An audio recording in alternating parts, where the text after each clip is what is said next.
يا اهلا وسهلا، عاملين ايه؟ حدوتة النهارده عن بحث بيتكلم عن علاقة ما بين 3 عوامل: الضغط العصبي، الالتهابات في الجسم، ومرض الاكتئاب. عشان نتكلم عن البحث ده هنعمل مقدمة خفيفة كده كلنا عارفينها. جهاز المناعة في جسمنا هو المسؤول عن صحتنا، وجهاز المناعة عنده جنود غرضها انها تحميك، خطوط دفاع كده. اول ما يحصل اصابة بكتيرية، فيروسية، تعويرة، اي حاجة، خطوط الدفاع دي بتطلع بغرض انها تكنس اللي ينفع تكنسه وتنظف اللي ممكن تنظفه وتحافظ على جسمك وحالة التعافي بتاعتك. وفي اثناء العملية دي بتبقى عاملة زي العركة والخناقة، فبيطلع شوية نواتج زي التهابات، سخونية، درجة حرارتك بتعلى، بس كل ده بيخدم صحتك وعملية التعافي الكاملة. وكده جهاز المناعة بتاعك شغال وزي الفل. طيب، ايه اللي بيحصل لما بنتعرض لضغط عصبي؟ البحوث او البحث اللي احنا بنتكلم فيه النهارده لقى ان انت في حاله الضغط العصبي جسمك بيفرز المواد المسؤوله عن الالتهابات، واللي بتتفرز اثناء عمليه اصابه باصابه بكتيريه او فيروسيه الى اخره. يعني جهاز المناعه بتاعك بيشتغل، فالمواد دي بتتفرز. طب ما دي حاجه كويسه؟ لا، لو ان المواد دي بتتفرز بمعدل اعلى بكتير من المعدل الطبيعي بتاعها، وبيحصل انها بتبدا ترسرسب للمخ وتتخطى حاجز الدم في المخ، ولما بتخش بتبدا تحفز انتاج خلايا عصبيه، برضو بنسميها المكنسه بتاعه الدماغ. زي كده المكنسه بتاعه الجهاز المناعي، في مكنسه مخصوصه للدماغ، خلايا معينه غرضها برضو انها تهاجم وتدافع عن خلايا الدماغ ضد اي عدوى بكتيريه، فيروسيه، اصابه، اي حاجه. فلما المواد بتاعه الالتهابات في الجسم بتتفرز وتبدا تهرب للدماغ، اللي بيحصل ان انتاج الخلايا العصبيه دي او مكنسه المخ على سبيل المجاز بتبدا تتفرز كتير. طب ما دي حاجه برضو كويسه، ما هي دي حاجه شغاله لصالحي. برضو لا، انتاجها بيزيد اكتر من اللازم، وبيبدا بقى يلعب في شويه حاجات في الدماغ كده، بيطلع لي نواتج مش احسن حاجه خالص. منها انه بيبدا ياثر على المورفولوجي او الشكل وحجم مناطق الدماغ. يعني يبدا يصغر من حجم مناطق معينه، يقلل من الثيكنس بتاعه او سمك خلايا عصبيه او خلايا المخ في مناطق معينه، يبدا يلخبط كده السيالات العصبيه في الدماغ، وخصوصا السيالات العصبيه المسؤوله عن السعاده. يعني بيلعب في السيروتونين والدوبامين اللي احنا بنسميهم هرمونات السعاده في الدماغ، ويبدا يقلل انتاج السيروتونين جدا. يعني الخلايا العصبيه دي بتاعت الدماغ اللي هي مكنسه الدماغ اللي بتشتغل لصالحي، لما الضغط العصبي يزيد هي بتزيد لدرجه انها بتقلل لي السيروتونين. هو ده اللي بيحصل.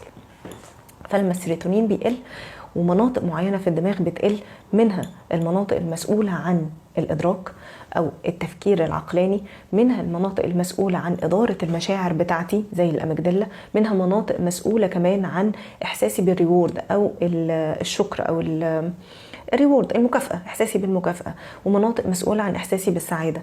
فكده كل حاجة بتتلخبط، مناطق تقل حجمها، افراز هرمونات او سيالات عصبيه، تيارات عصبيه مسؤوله عن سعادتي بتقل. فاللي بيحصل ان بيحصل حاجه اسمها مود سوينج او المزاج المتغير، وتغيرات في مزاجي وحالتي الشعوريه وعدم قدرتي على اداره مشاعري بشكل سليم، ولخبطه في ادراكي لدرجه ان انا ما بقدرش اقيم الامور بشكل سليم. كل ده حصل ليه؟ حصل بسبب ان الالتهابات زادت في جسمي. لقوا كمان ان الكورتيزول بيزيد، فلما الكورتيزول بيزيد بيضرب وبيزود الالتهابات اكتر. فالعمليه دي عماله تزيد تزيد تزيد، يعني السيروتونين يقل، مناطق في دماغي تنكمش، ما بعرفش احس بحاجه، ما ببقاش مبسوط ابدا، ما ببقاش قادر اكل، ما ببقاش مزاجي مظبوط، ما بحسش بمتعه اي حاجه. فلقوا ان كل ده اعراض اكتئاب. فهنا وقفوا. طيب، منطقي ان الضغط العصبي يودي لمساحه اكتئاب واللخبطه دي كلها، بس الوقفه الحقيقيه كانت في انه هو كل اللي احنا بنسميه ضغط عصبي هو ضغط عصبي.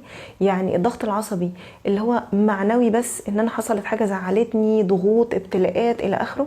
لا، اي حاجه بتضغط الجسم بتدخلك في حاله اكتئاب.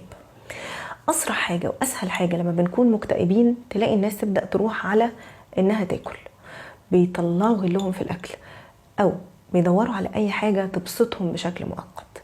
اللي بيحصل في اللحظه دي، باكل محمرات، باكل جنك فود، باكل كميات اكل كتيره، فاللي بيحصل ان انا بدخل حاجات هي لوحدها بتعلي الالتهابات في جسمي.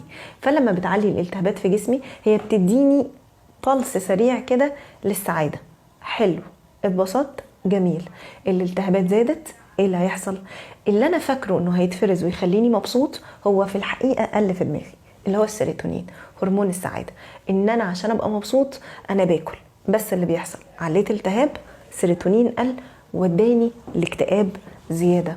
طب يلا نتفرج على شاشات كتير، نتفرج على حاجات تلهي دماغنا، يلا ننزل نعمل مش عارفه ايه ونتعرض لاعلانات وناخد اوفرز، اعلانات ومدخلات كتير، شاشات كتير، عدم نوم بالليل، كل ده بيزود التهابات جسمك. اي حاجه بتزود الالتهاب، اكل مش كويس، عدم نوم، شاشات كتير، مدخلات كتير، استهلاك لدماغك كتير، معناه ان انا الالتهابات زادت في جسمي، معناه ان هرمونات السعاده والتيارات اللي في جسمي المسؤوله عن سعادتي وعن مزاجي وعن قدرتي على اداره مشاعري والمنطق بتاعي لادراك الامور كله اختل. فانا فاكر نفسي ان انا ببعد عن الاكتئاب، وفي الحقيقه انا واخد القطر ومتوجه بكل سرعتي للاكتئاب. وبنيجي النهارده بنقول هو ليه اغلب الناس بتكتئب؟ ليه حالات الانتحار بتزيد؟ لانه هو كل حاجه في الحقيقه حوالينا بتخلي الجسم يعني يمشي في مسار ما يطلعش غير منتجات اكتئاب وبس، سلوكيات اكتئاب وبس. والمشكله ان احنا بننغمس في هذه السلوكيات بشكل اعمق على اساس ان احنا نخرج وعلى اساس ان احنا نفرفش، بس النتيجه بتبقى اكتئاب ازيد وازيد. لما بنتكلم عن الخطوات بنقول يا جماعه الخطوات بسيطه وسهله مش صعبه. انك بس تاكل اكل نظيف، انك تتنفس بشكل كويس، انك تلعب رياضه 10 دقايق في اليوم. الحاجات بقت كليشيه وبقينا بنضحك عليها، في حين انها خطوات بسيطه جدا وبتفرق في حياتنا بشكل رهيب، وبتبعدنا مسافات عن الاذى اللي احنا ما بنبقاش واخدين بالنا منه ومش فاهمينه. لما بنقول امشي 10 دقايق في اليوم، رجلك فيها مستقبلات الحسية في رجلك من تحت لكل أعضاء جسمك، بتزود إنتاج الإندورفين في دماغك اللي هي بتظبط الدنيا.